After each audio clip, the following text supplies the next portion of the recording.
అందరి సహకారం ఉండాలి, అందరూ కలిసి చేయాల్సిన ప్రోగ్రామ్ ఉంది, కలిసి చేయాలి కాబట్టి.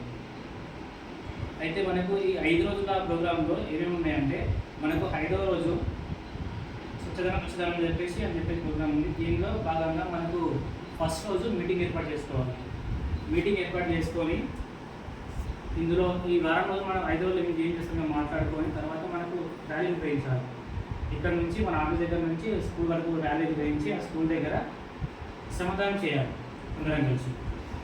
స్కూల్ దగ్గర మన ఒకటి ఉంది ప్రైమరీ 3 ప్రైమరీ స్కూల్ కాబట్టి ఇక్కడ మనం అక్కడికి వెళ్ళి మనము శ్రమదానం చేయాలి. అలాగే ప్రతిరోజు కూడా మన దగ్గర ఉన్న కాలనీలు కూడా శుభ్రం చేయాలి. చెత్త ఎక్కడెక్కడ వేసే ప్రదేశాలు ఉన్నాయో వాటిని నీట్గా వేసి అక్కడ చెత్తను వేయకుండా మనము ప్రయత్నం చేయాలి, అలాగే చెప్పాలన్నట్టు. తర్వాత అన్ని ప్రభుత్వ పాఠశాలలు, అంగన్వాడీలు, హాస్టల్స్, బీసీ దగ్గర మొదలైన వాటిని శుభ్రం చేయాలి. మన దగ్గర వర్కర్స్